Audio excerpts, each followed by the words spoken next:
Bonjour à tous, je ne suis pas coiffé, j'ai perdu ma cire coiffante. Donc voilà, donc ça ressemble à rien, je suis navré, ça s'arrangera quand j'en aurai racheté. Dernier pub avant la fin du monde, baptisé à l'origine The World's End, qui me semble beaucoup plus sympa, avec Simon Pegg et Nick Frost sous la direction à nouveau d'Edgar Wright, réalisateur de Hot Fuzz, de Shaun of the Dead et de Scott Pilgrim vs. The World. Voilà un beau tableau. Le film était très attendu par tous ceux qui suivent la fameuse trilogie Cornetto d'Edgar Wright, ainsi nommé parce que les personnages finissent toujours par bouffer des cornettos, me semble-t-il. Donc, qu'en est-il? C'est du très très bon.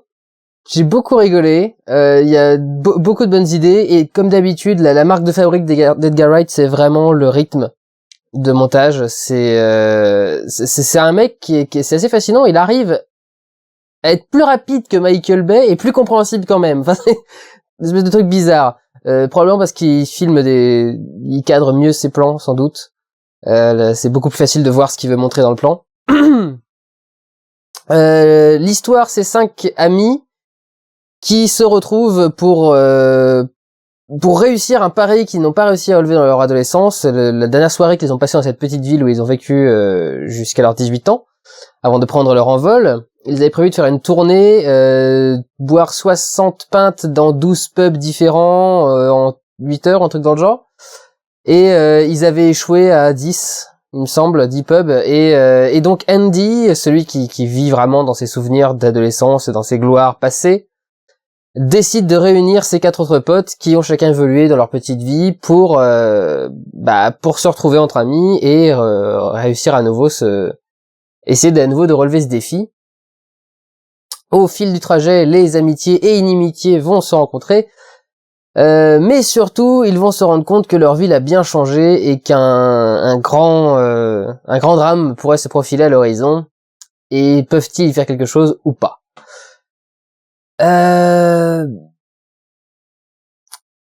Je dois surtout mettre un peu... J'ai un coup de cœur, vraiment un coup de cœur, pour la meilleure résolution de conflit que j'ai vue depuis ces 20 dernières années. À tel point que je vous parle vraiment de la séquence de fin, je vous parle vraiment de l'acte 3, je sais, je commence dans le désordre, mais quand c'est arrivé, je me suis dit, attends, ils peuvent pas aller jusqu'au bout comme ça, c'est pas possible. Ça se fait pas. Personne n'oserait avoir les couilles de faire ça. Et ce mec a eu les couilles d'aller jusqu'au bout. C'est incroyable. La résolution de ce film est absolument dingue. Quand ça arrive, même pour une comédie, j'avais jamais vu ça. C'était incroyable. Donc, j'avais jamais vu ça. C'est extrêmement rare de voir une résolution de conflit pareil. Donc, voilà, très très marquant à ce niveau-là. Très très intéressant. Les acteurs sont excellents. Tous. Il y a pas évidemment que Simon Pegg et Nick Frost. Il y a tous ces acteurs anglais très très connus dont j'arrive jamais à me souvenir du nom. C'est le mec qui joue Ruzard dans Harry Potter, etc., etc. Enfin, de tous ces grands acteurs anglais qu'on connaît grâce à Harry Potter, parce qu'Harry Potter a embauché tous les acteurs anglais pendant les 20 dernières années, les 10 dernières années, parce que la trilogie n'a pas duré 20 ans. La trilogie. Minuit 39, hein, vous m'excusez. Donc, tous ces acteurs sont vraiment très très bons. Il y a des subtiles évolutions de personnages qui sont visibles à certains moments pour marquer des points particuliers. Je pense à Pete et Oliver en particulier, pour ceux qui auront vu le film. La musique, le choix de musique est excellent. C'est vrai qu'il sait très très bien sélectionner ses musiques pour ses films. Scott Pilgrim en étant l'exemple le plus criant à mon avis, parce que c'est vraiment les musiques de Scott Pilgrim sont marquantes. J'ai moins de souvenirs de celles de Hot Fuzz et de Shaun of the Dead, mais voilà, je les ai pas. Enfin, il faudrait que j'en voie Hot Fuzz d'ailleurs. Ça fait longtemps que je l'ai pas vu. On va me le demander, donc je vais le dire tout de suite. Je n'aime pas Shaun of the Dead. Ce film ne m'a pas fait rire une seule seconde. Sans doute victime du syndrome tous les sketchs drôles sont dans la bande-annonce. Mais même en dehors de ça, enfin vraiment quand je vois le film, je me dis mais c'est pas abouti. du tout. Enfin, il manque vraiment beaucoup de choses pour que ce soit abouti. Donc, je sais que beaucoup l'aiment. Je vais pas vous dire que j'ai raison et que j'ai tort, parce que vous devriez pas l'aimer maintenant, genre. Sans doute que je me le suis un peu gâché avec la bande-annonce aussi. Mais voilà, j'y accroche pas. Mais c'est un bon film, c'est juste que je vois pas ce qu'il y a de drôle dedans. Ça me touche pas, en tout cas. Bref. Je dois avouer quand même que, à un certain moment, je me suis dit, il faudrait que ça évolue un peu. Je vous avoue qu'au bout de 1h20 de film, en gros, 1h20, 1h10, peut-être même juste 1 heure, il y a un moment, je me suis dit, mais, en gros, on va juste alterner, les voir entrer dans un bar, discuter, se battre, et suite. Et c'est un peu ce qui se répète pendant un petit bout de temps, ça fait un peu ça, ils arrivent dans un bar, ils discutent de plein de trucs, ils se battent, ils s'en vont, ils arrivent dans un bar, ils discutent, ils se battent, ils s'en vont, et au bout d'un moment on se dit, ça va évoluer à un moment ou à un autre ou pas? Il y a une petite évolution parce que comme ils disent, le moteur de leur héros c'est l'alcool. Ça va faire plaisir à toutes les associations anti-alcool et tout le bordel. C'est ça qui leur donne du courage. C'est au début du film, ils sont tous tout penauds, ils se demandent ce qui se passe, ils trouvent ça un peu bizarre, et puis plus ils boivent, plus ils deviennent hardis, plus ils avancent et plus ils se battent. Il n'empêche que les combats, enfin c'est pas des combats de Scott Pilgrim, c'est pas des trucs qui comment dire, se renouvellent petit à petit. C'est un peu toujours la même chose. C'est des mecs un peu torchés qui se battent en titubant et qui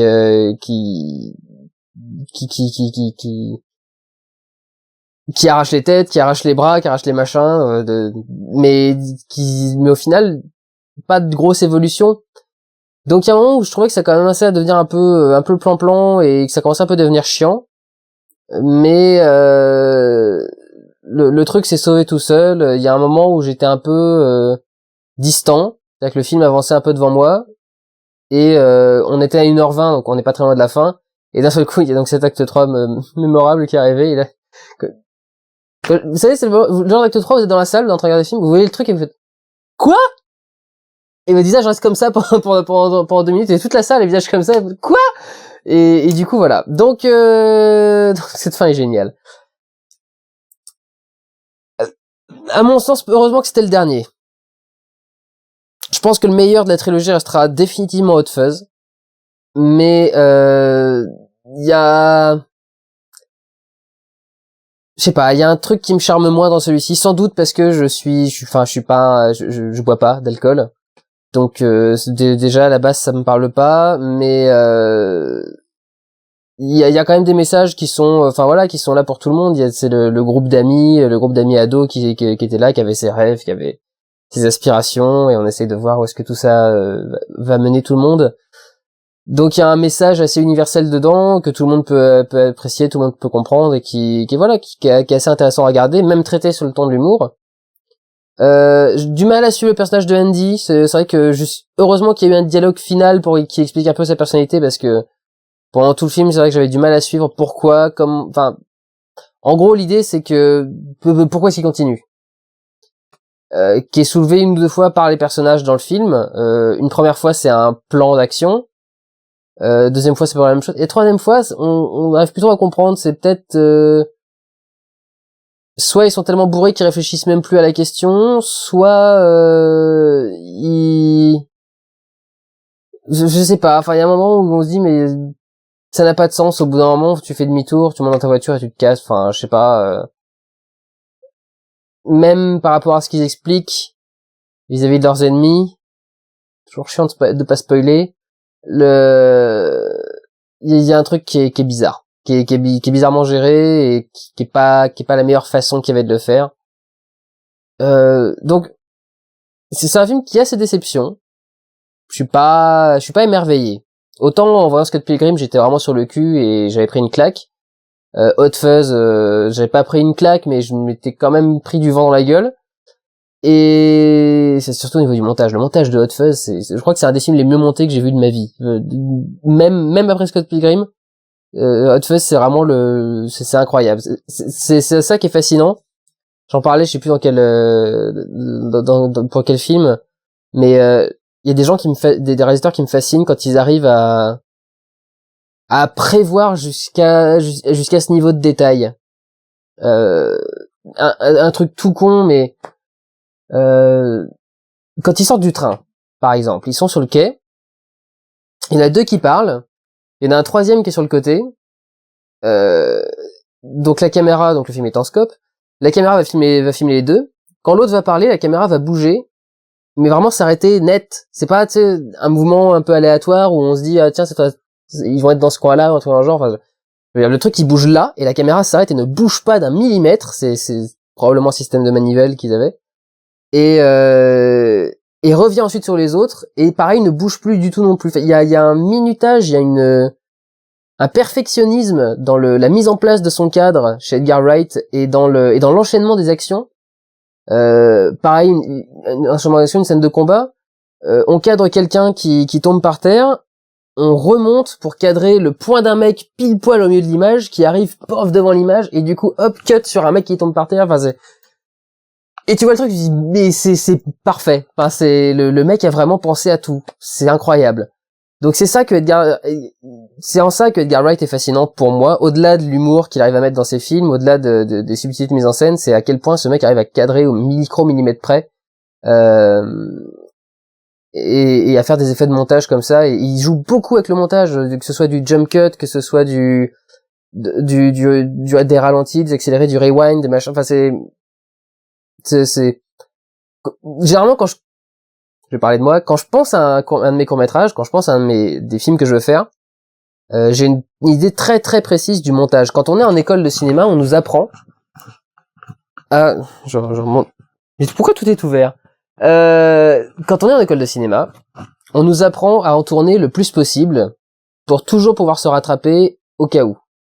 C'est-à-dire, quand on tourne une séquence, on la tourne de A à Z, sous tous les angles, parce qu'on sait jamais quand il y a un moment sur le montage on va devoir changer un truc dans le genre.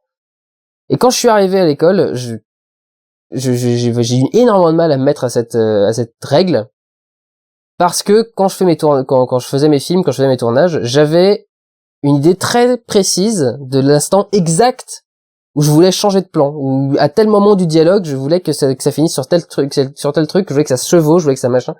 Quand j'ai fait 31 mètres carrés, c'était déjà comme ça. Et je me disais, mais j'ai pas envie de me faire chier à tourner le reste. Bon, il se trouve qu'en fait, quand on est avec des acteurs, c'est bien de tourner le reste. L'acteur aime bien jouer la scène complète, ça l'aide être un peu dedans. Donc, faut un peu penser à autre chose qu'à son propre truc de réalisateur. Mais